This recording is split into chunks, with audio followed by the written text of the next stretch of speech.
હું એવું કહું છું કે આજે કહેવાનું હતું ને એ આપણે 4000 જેટલા જવાબ તો આપો. એટલું જે માહિતી આપવાની એમને માહિતી જવાબ તો આપો. જે આપણે કોને આવું ચાલુમાં પણ જતું રહે. આપ સર હું એવું કહું છું કે આજે કહેવાનું હતું ને એ આપણે 4000 જેટલા જવાબ તો આપો. એટલું જે માહિતી આપવાની એમને માહિતી જવાબ તો આપો. જે આપણે કોને આવું ચાલુમાં પણ જતું રહે. આપ સર માટે કોઈ સ્ત્રોત નથી. આયોજન કઈ રીતે? આ બાબતનું અમારું જે WRM ડિપાર્ટમેન્ટ છે એ આ બાબતે આયોજન કરી રહ્યું છે.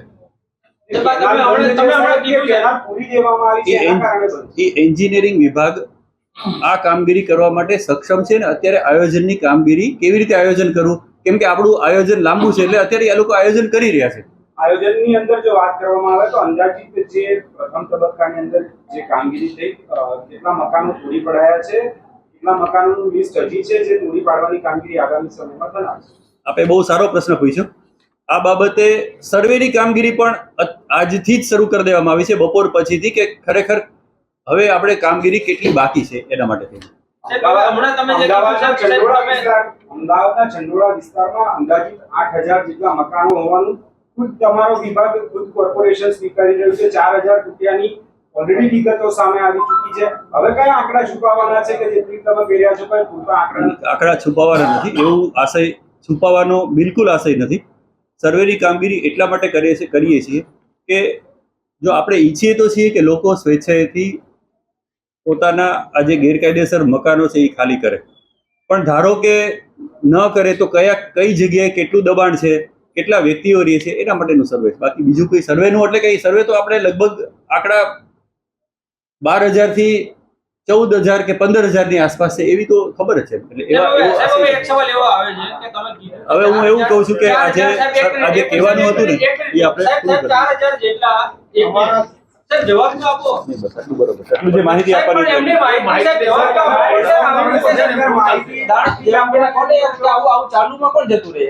આપ સર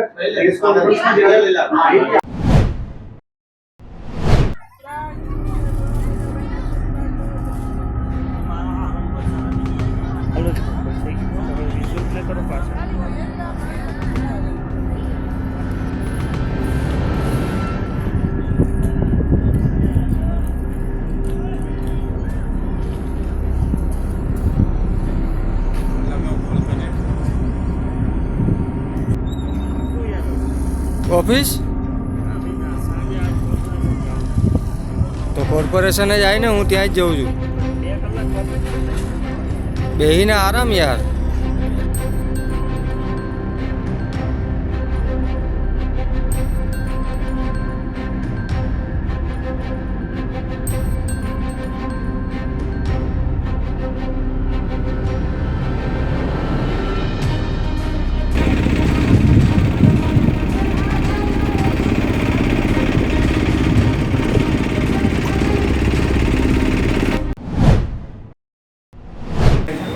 પોલીસને પણ અભિનંદન પાઠવું છું.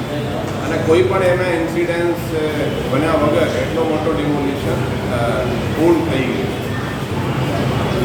Hindi sir Hindi sir next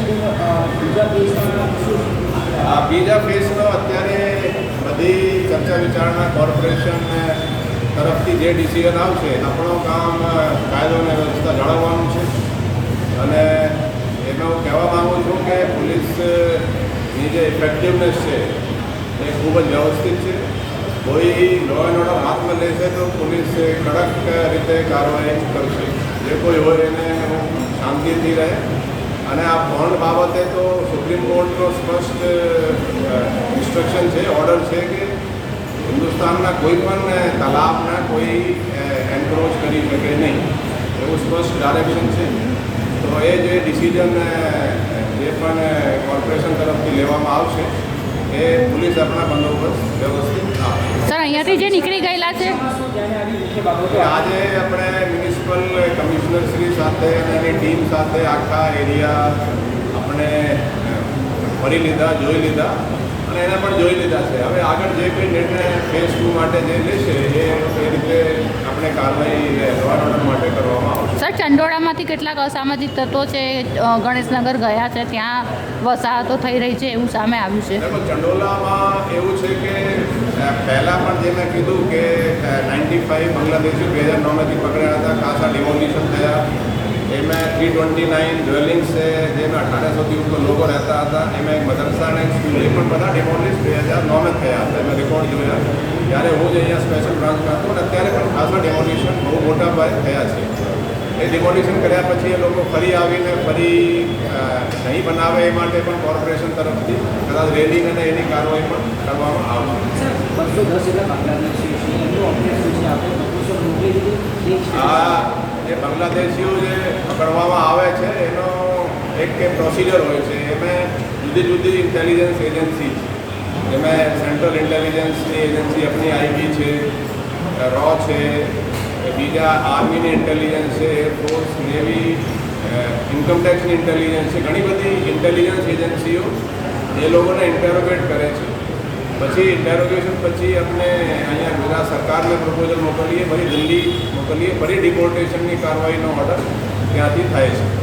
ઠીક છે સર, હિન્દી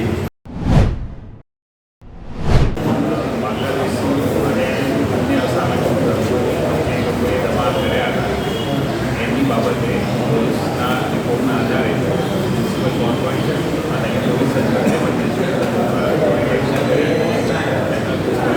કાર્યવાહી કરવામાં આવી છે. અત્યાર સુધીમાં 4000 જેટલા કાચા પાકા મકાનો અને એને પૂરું કર્યા છે. લગભગ 1.50 લાખ એટલે 1.5 લાખ ચોરસ ખુલ્લો કરેલો છે. આ દેશભરમાં જેટલું આઈડેન્ટિફાઈ કરેલા એનું કામ કરવામાં આવ્યું છે. જે ભાગ ખુલ્લો કરેલો છે એના પ્રોટેક્શન માટે પણ હોલ બનાવવાની કામગીરી અને તળાવમાં પાણી ભરવાની કામગીરીમાં થઈ રહી છે.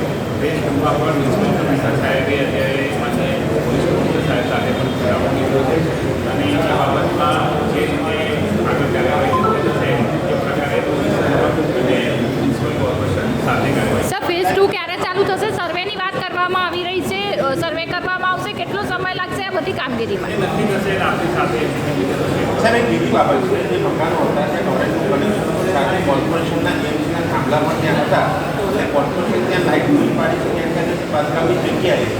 તો એ કોર્પોરેશન ખબર જ છે કે ગેરકાયદેસર બાંધકામ છે. જે જગ્યાએ ટોરેન્ટના કનેક્શનો હતા એ ટોરેન્ટ કનેક્શનો ગયા હતા એમની કનેક્શન આપણે ટોરેન્ટ નક્કી કરશે. સ્ટ્રીટ લાઇટની સુવિધા બેઝિક સુવિધા હોય એટલે જ્યારે પણ બહારનો વિસ્તાર હોય ત્યારે આપણે જે રસ્તો હોય ત્યારે જે તે વખતે પૂરી પાડેલી હોઈ શકે એ વસ્તુ અને સ્ટ્રીટ લાઇટ ડિપાર્ટમેન્ટ સાથે ચકાસણી કરી અને ચેક પર ગેરકાયદેસર જગ્યાએ આવી સુવિધા પૂરી પાડવાની ફરજ ચંડોળા તળાવ એ ગેરકાયદેસર જગ્યા તળાવ કાયદેસરનું છે, સરકારનું છે. જ્યારે પણ આપણે તળાવ હોય છે તો એની અંદર પણ આપણે લાઇટિંગની વ્યવસ્થા કરતા હોઈએ છીએ. પણ સર, તળાવ પાણી ભરાઈને આ બધી પ્રક્રિયા પૂર્ણ કરતા 1 વર્ષ 1.5 વર્ષ કેટલો સમય લાગશે? તબક્કાવાર આયોજન થયું છે. જેમ જેમ વિગતો આવશે એમ આપણી સાથે સર, આજે સમીક્ષા બેઠક મળી હતી, વાત કરી, એક્શન પ્લાનની વાત કરી, તો ભવિષ્યમાં શું એક્શન પ્લાન રહેશે તળાવ? એક્શન પ્લાન ફાઇનલ થશે એટલે આપણી સાથે શેર કરવાનો. ત્યારે એમને કન્સિડર છે. તળાવ ખાલી કરવાનું બેઝિક શું બાબત હતી જેને લઈ આ સમીક્ષા બેઠક યોજાઈ? જેમ માનનીય પોલીસ કમિશનર સાહેબે કહ્યું અને અગાઉ પણ આપણે કહી છે કે વોટર બોડીની અંદર દબાણ પરમિટેડ છે. વોટર બોડીનો જેટલો પણ એરિયા હોય એ એરિયાની અંદર જે પણ માણસોએ ગેરકાયદેસર દબાણ કર્યા હોય એને દૂર કરવાનું કોર્પોરેશનની ફરજ પડશે અને એ પ્રમાણે કોર્પોરેશન તબક્કાવાર આયોજન કરીને કામગીરી કરે. જ્યારે આવા મોટા પ્રકારનું આયોજન હોય ત્યારે એમાં ઘણા બધા પાસાઓના વિચારણા કરી અને ઉચ્ચ કક્ષાએથી નિર્ણય લેવામાં આવતા હોય છે. એટલે જ્યારે પણ આ બધું નક્કી થાય ત્યારે અમારા ત્યાંથી એ કક્ષાથી પોલીસના તંત્ર અને મહેસૂલ સાથે સર, અચાનક એવું કે તાત્કાલિક આ ગેરકાયદેસર દબાણો સામે આવ્યા અને તમારે તોડવાની અત્યાર સુધી ક્યાં